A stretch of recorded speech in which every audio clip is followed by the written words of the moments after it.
Hola, hola amigos de País, Lobo, Radio Mía y Radio La Mega. Soy Rocío Gambra y esto es un nuevo Política Podcast el día de hoy, día miércoles 31, con Juan Carlos Claret. ¿Cómo estás, Juan Carlos? Muy bien, Rocío, gusto en saludarte y a través tuyo a todos quienes nos escuchan a través de País Lobo y redes asociadas y particularmente, como cada miércoles, la semana pasada no pude, así que va un doble saludo a quienes nos escuchan en Río Negro y Puerto Octay. Debo decirte, Juan Carlos, que estuvimos con Nico y los saludamos específicamente a ellos como todos los miércoles en tu nombre también. Perfecto. No rompimos la tradición, solo te echamos mucho de menos. Y en ese te echamos mucho de menos también estuvimos ayer conversando con Héctor y me quedaron algunas preguntas pendientes respecto a la intromisión, se podría decir, o a... No, intromisión ya tiene un juicio. Hay que efectivamente la Corte se pronuncie, la Corte Suprema se pronuncie en algunos referendos respecto a materias de ley, que me queda la duda si hay efectivamente temas en el pasado de los cuales se han hecho estas instancias o no, si esto es normal o no, pero me resultó un poco extraño. ¿Qué pasó, Juan Carlos? Sí, mira, es que esta es una materia que poco se trabaja en el derecho, pero es la que mayor impacto tiene, porque para que tengamos claro, un juez lo que hace hoy día en la República es conocer, juzgar y mandar a ejecutar lo sentenciado. Es decir, el juez no se encarga de la ejecución, sino que manda que alguien se encargue. Eso es lo más evidente que se ve, o sea, lo más evidente es en casos penales. ¿Quién se encarga de la ejecución de la sentencia? Gendarmería, el órgano administrativo.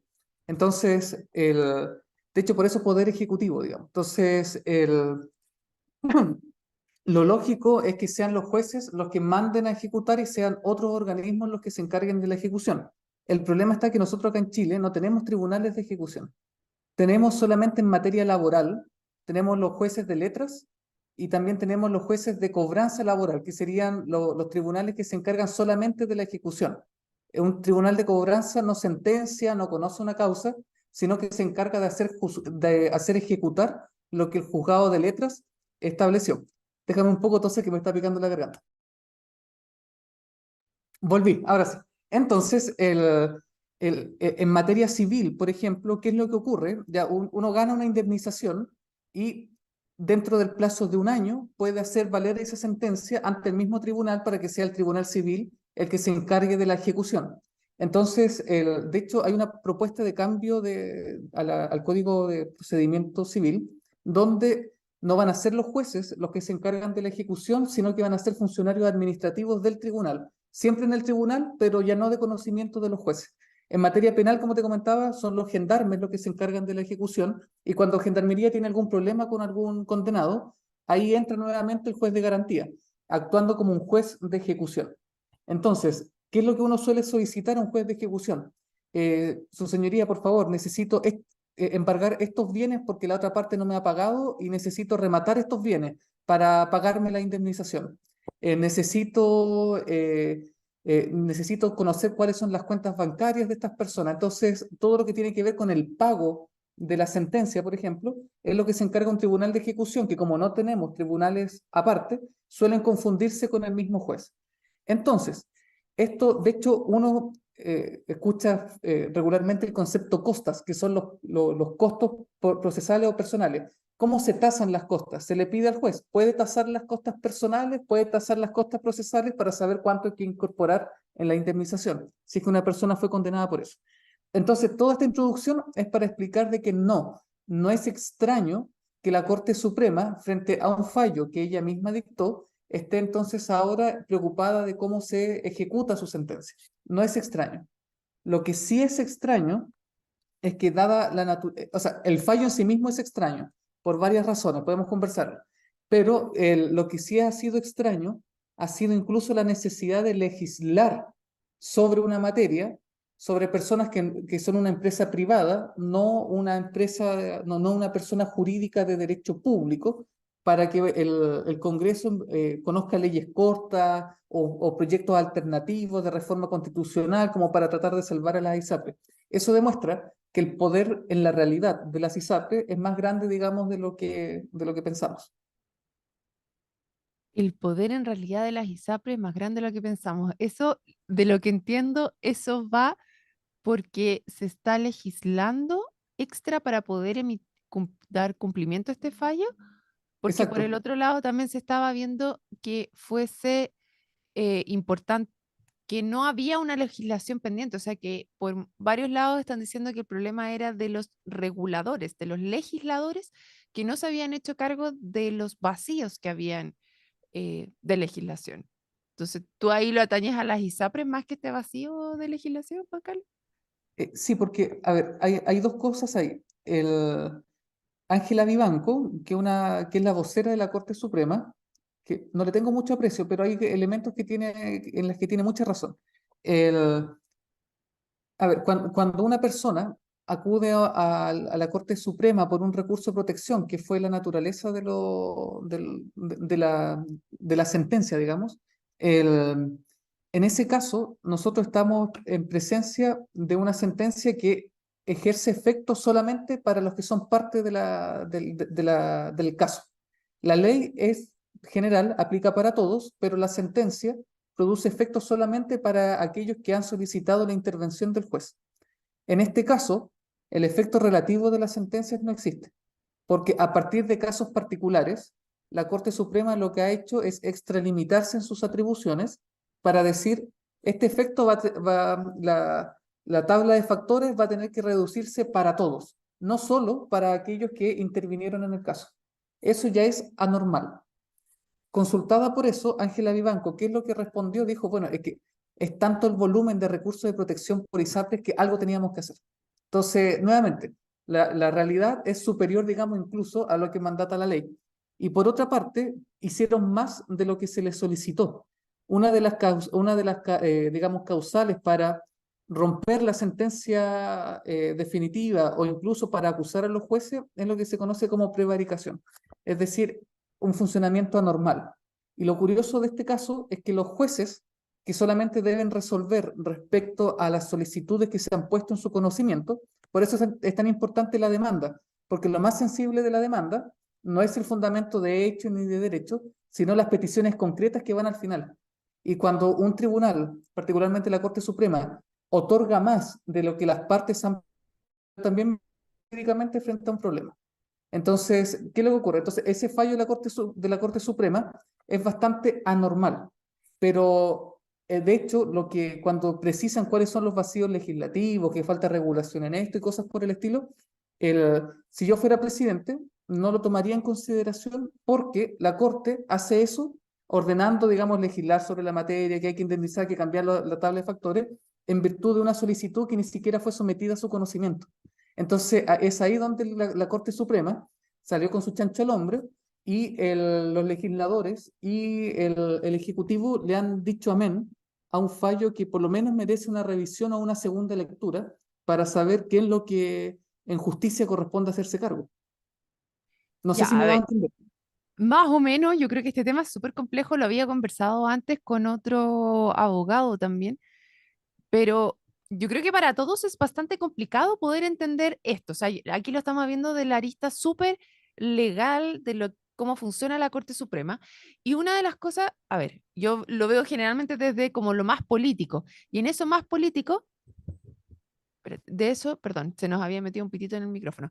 De eso más político específico es donde yo veo, claro, el gobierno quiere instalar una línea de ojalá deshacerse de las ISAPRE y se agarra de esto para que no, espérame un poco, Juan Carlos.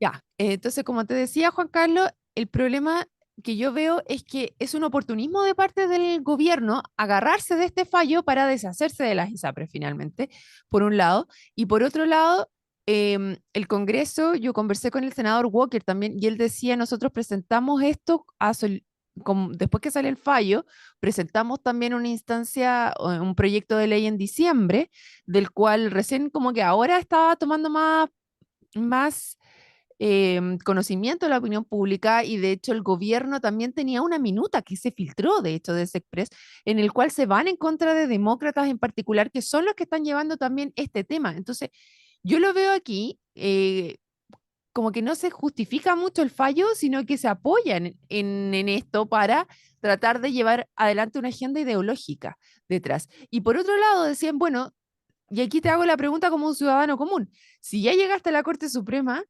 ¿Tenían derecho a pataleo las ISAPRES en alguna otra instancia, efectivamente, para no hacerse cargo de este fallo? O sea, en instancias previas sí. Mientras la Corte Suprema conoce perfectamente, se pudo haber intentado una acción ante el Tribunal Constitucional, por ejemplo. Pero claro, ahora ya que está en última instancia, nada más que hacer, a no ser que acudan a tribunales internacionales, pero eso va a dilatar el asunto por mucho tiempo y no suspende la ejecución de la sentencia. Entonces, en efecto, las ISAPRES tenían dónde patalear, más allá de la prensa o a través del lobby parlamentario, no, es verdad. El, de hecho, el otro día vi una imagen de mala imagen, este caricaturista, que me dio mucha risa, porque era todos los parlamentarios que estaban contra los indultos presidenciales. Entonces, de diciembre del año pasado. Entonces, hablando ahora como del perdonazo a la ISAPRE, digamos, explícita o implícitamente uno comprende de que están como por salvar la ISAPRE. Entonces decía, ¿ves? Y eso que nosotros estábamos contra los indultos. Entonces era como, era particularmente irónica la caricatura. Entonces, entonces, a ver, para ordenar, jurídicamente hablando, el fallo de la Corte Suprema es un fallo que merece revisión. Yo creo que la historia jurídica va a volver a ese fallo para revisitarlo por los elementos irregulares o anómalos que hemos conversado. Si de ese fallo el Ejecutivo se basa para, como tú bien señalas, un oportunismo, serán los electores los que pasarán factura. Pero lo que sí tengo claro es que si hubiese, no sé, un presidente con un mayor criterio jurídico hubiese discernido qué es lo que del fallo es lo pertinente, qué es lo que el tribunal hizo, el concepto jurídico es ultra petita, es decir, concedió más de lo que se le estaba pidiendo. Entonces, para dejarlo de lado, y por otra parte, el fallo, y por eso yo pongo el acento más que en el gobierno o en los legisladores, en las ISAPRES, porque el fallo, más allá de este chancho al hombro con el que salió, respecto a lo que fue solicitada a la Corte, que es pronunciarse por la tabla de factores y otros asuntos, lo cierto es que hace un tirón de orejas bastante grande a las ISAPRES. Y ahí no vale la falta de regulación que hubo, sino que falta el cómo se administra el negocio. Y eso no es responsabilidad del Ejecutivo ni del Congreso, sino que eso es responsabilidad solamente de la ISAPRE. Ya, pero ahí yo tengo también un matiz. Es porque las ISAPRES, no es que esté defendiendo a las ISAPRES per se, pero se supone que también están súper reguladas dentro de cierta... a ver, por un lado se habla de falta de regularización, de regulación, y por otro lado se habla de que están sobrereguladas. Y dentro de esta sobreregulación que se está hablando es porque existe una superintendencia. Y la ISAPRES dice, nosotros fuimos a la superintendencia, mostramos la forma en la cual nosotros estábamos cobrando y la superintendencia dijo, siga adelante con esto. Entonces, ¿por qué ahora nos vienen a decir que nosotros estábamos cobrando mal? Y en honor a lo que conversé efectivamente con el, siempre le digo ministro, pero es con el senador Walker, que es parte de los que están y propusieron esta ley en el Congreso, la otra ley. em, Él decía, no es que nosotros hagamos un perdonazo, no es un indulto, sino que nos venimos a hacer cargo de que el negocio de las ISAPRES, tal cual como está ahora, en verdad no es negocio. Y si vemos cómo están los resultados que salieron ayer, casi todas están en rojo. Son como uno o dos que solamente están en azul. Entonces, también yo entiendo acá, y a nivel de negocio, sí, a ver, una cosa es que la salud no debiese ser un negocio, pero de alguna manera tiene que ser rentable para que no es un negocio que tú puedas abusar de él. En ese sentido quiero hablar, en el sentido del abuso. No queremos que las personas abusen por estar en ahí. Pero si tú estás prestando un servicio, deberías efectivamente em, poder usarlo de la manera correcta en momento y forma en la que tú necesitas hacerlo. Y ahí hemos visto distintos abusos por parte de las ISAPRES. Y por otro lado, hemos visto que está esta tabla de factores en el cual se le está obligando a hacerse cargo, pero te deja un negocio que, que al parecer no estaría haciendo negocio, o sea, que no es que tú vayas a hacer beneficencia, o sea, que las ISAPRES se hagan cargo de llenar estos hoyos y seguir perdiendo, perdiendo, perdiendo. O sea, también tiene que tener un beneficio económico detrás. Entonces, ahí, Juan Carlos se nos metió un ruido. Ahí es donde yo digo, bueno, Efectivamente, por un lado, las ISAPRES yo les concedo el punto de que estaban yendo con las personas que se tenían que ayudarlos a ejecutar la forma, la política pública en la cual ellos estaban haciendo y era la superintendencia. Estaban visados por la superintendencia. Entonces, ¿por qué ahora les dice la, les dice la Corte Suprema que no lo estaban haciendo bien? ¿Cachai? Ahí es donde yo digo, bueno, la superintendencia también tiene una culpa, porque se supone que ellos son los que tendrían que haberle dicho a las ISAPRE, no, pues, usted no lo estaba haciendo bien. O realmente le dijeron, usted no lo está haciendo bien. Y ellos no se quisieron retractar. Ahí me pierdo. Mira, ahí yo distinguiría, disculpa la sutileza leguleya, pero entre ilegalidad y arbitrariedad. El, Existen fallos en el que me ha tocado de una u otra manera intervenir, en el que las Cortes de Apelaciones y también la Corte Suprema han dicho, oiga, su trabajo ha estado o su proceder ha estado totalmente conforme a la legalidad, pero la forma en que está tratando a estas personas o a este grupo social es arbitrario. Entonces, y precisamente el recurso de protección, según el artículo 20 de la Constitución todavía vigente, el recurso de protección es para combatir ilegalidades y arbitrariedades. Entonces, porque existe la posibilidad que funcionarios públicos o también privados se basen de la norma para abusar de ella. Entonces, perseguir a alguien en particular o como las ISAPRES se han visto enfrentadas, no solamente ahora, sino con anterioridad, a arbitrariedades en el sentido de, ya, si esta mujer tiene preexistencia o tiene un hijo con preexistencia, no los consideramos, lo cual, dice la Corte Suprema, ha mermado la libertad de elegir dentro del sistema, digamos, de salud. Entonces, yo entiendo que existe una regulación que podría ser perfeccionada, sin duda, pero no es solamente digamos, el marco legal lo que la Corte Suprema ha tenido en consideración, sino particularmente el cómo se aplica, cómo se usan determinadas normas, por ejemplo, para excluir a grupos sociales. Y ahí es donde yo creo que, y por eso la tabla de factores viene a ser como la expresión de ese proceder arbitrario de la Corte. Entonces, perdón, de la ISAPRE. Así que yo, entendiendo cómo debió haber razonado la sala tercera de la Corte Suprema, dirigida por el juez Muñoz, yo creo que discurrió por ahí. Ya, ya, ahora te estoy entendiendo. Entonces, por un lado, tenemos que no marginen a distintos grupos y ahí estamos viendo el abuso y esta arbitrariedad por parte de las ISAPRES y por otro es cuando te subían el plan y te pasaban adecuación, que eso tenía llena también de recursos para que no te subieran los planes unilateralmente. Y eso Exacto. yo, debo decir, también lo hice. Y después, efectivamente, en ese sentido, la superintendencia, tú te ibas a la superintendencia y lo podías hacer online sin necesidad de un abogado también. Eso Sí. también se fue avanzando y las ISAPRES siguieron actuando de manera arbitraria y decían, bueno, no, les vamos a subir a los que no reclaman al final, po, o los vamos a adecuar a otro plan para los que no reclaman y con eso seguimos el negocio. Ya, estoy súper de acuerdo en todos esos puntos.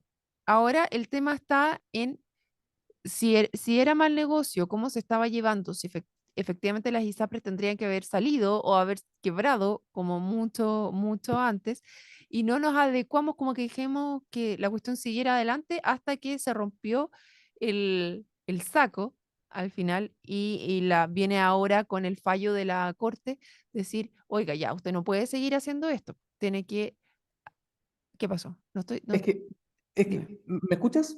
por supuesto, dale. Es que ahí toma sentido lo que dice la ministra Vivanco, cuando dicen, bueno, este fallo es irregular por estas dos razones, efecto relativo a la sentencia y ultra petita, digamos, eso se rompe. Entonces, la ministra, ¿qué es lo que dice? Es que es tanto el volumen que da cuenta de que aquí hay un problema y alguien tiene que hacerse cargo. No es problema nuestro que el Ejecutivo, digamos, no haya solucionado este problema. Entonces, nosotros tenemos que hacer el punto. Entonces, cuando uno revisa, por ejemplo, la Corte de Apelaciones de Santiago, tiene más de 100.000 casos sobre ISAPRES al año. Eso es un volumen insoportable y que se viene arrastrando por años.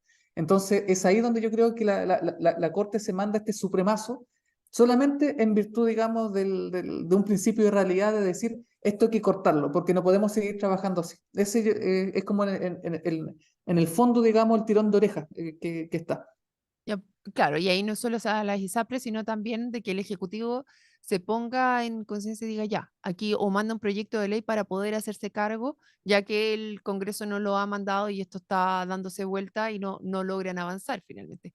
Ahora, mi pregunta inicial era porque acá agarra la Corte Suprema y toma lo que mandó el Congreso, el Ejecutivo, y se refiere a esos temas, o sea, como el Ejecutivo aquí estaba haciendo ejecutando el fallo, finalmente está viendo la Corte Suprema que el fallo se esté ejecutando de la manera en que ellos estimaban pertinente que se estuviese ejecutando. Sí, esa vocería de la ministra Vivanco yo lo considero desafortunada, porque no es propio de la Corte Suprema referirse a un proyecto de ley, digamos, que es privativo del Congreso y del Ejecutivo, en tanto nace por un mensaje presidencial. Entonces, en ese sentido, yo creo que estamos en tiempos donde el Poder Judicial, particularmente la cabeza del Poder Judicial, que es la Corte Suprema, está con hartos chanchos al hombro. Yo puedo entender la sentencia, pero estas vocerías, de hecho, es más propio hoy día del Tribunal Constitucional referirse a ese asunto, más que la Corte Suprema, porque hoy día el Tribunal Constitucional sí realiza un control preventivo de las materias de ley que se están tramitando en el Congreso. Es decir, es el único órgano autorizado, si es que se le requiere, para hacer una intromisión en un proceso de legislación y deliberativo. De hecho, hasta el Tribunal Constitucional ha indicado cómo deberían ser los artículos de un proyecto de ley, o sea, a ese nivel. Pero el que sea de la Corte Suprema es totalmente inconveniente y no ajustado a derecho.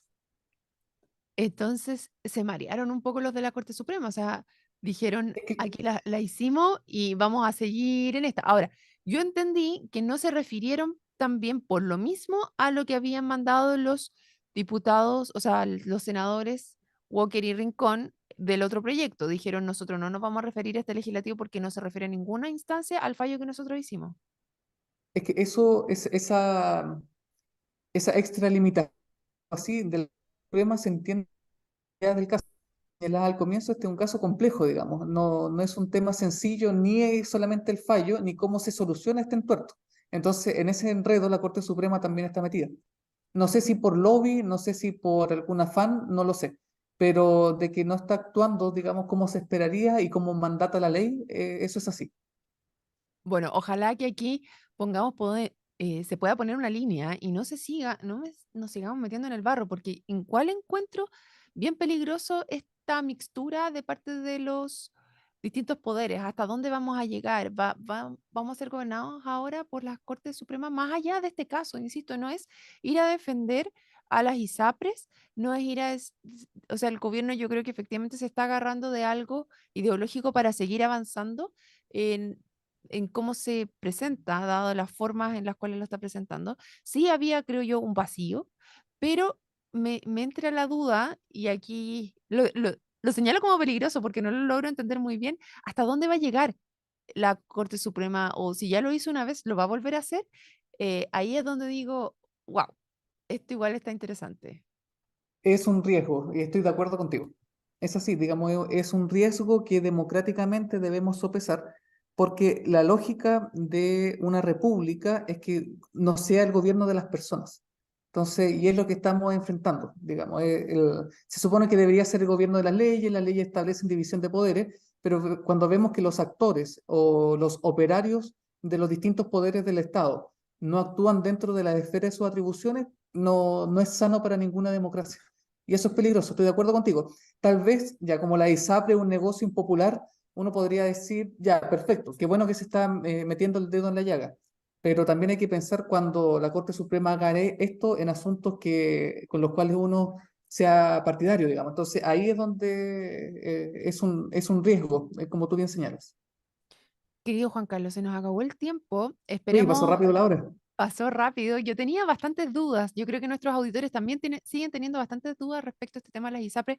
Me gustó haberlo visto contigo desde una arista como más legal, efectivamente, porque veo este riesgo que no lo logra comprender también muy bien, que de repente no sabemos cómo va a ir operando hacia adelante, pero yo igual soy bien institucionalista, es decir, me gusta que las instituciones funcionen correctamente, porque creo que en lograr la confianza en esas instituciones, en que no se haga un abuso de ese poder es súper relevante para que cada uno pueda cumplir su rol y vayamos funcionando. Ahora, así también, dicho eso, ojalá que el Congreso y el Ejecutivo se pongan a la altura y se hagan cargo de esto, porque cuando no se hace cargo cada una de las instituciones de lo que les compete, estamos muy mal, porque ahí es donde estamos parados hoy en día, en el cual se prefieren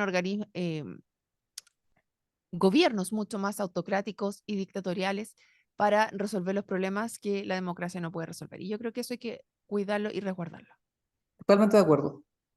Ya, querido Juan Carlos, nos vemos, y a todos los que se sumaron hoy los invitamos mañana a otro Política Podcast. Chao, chao.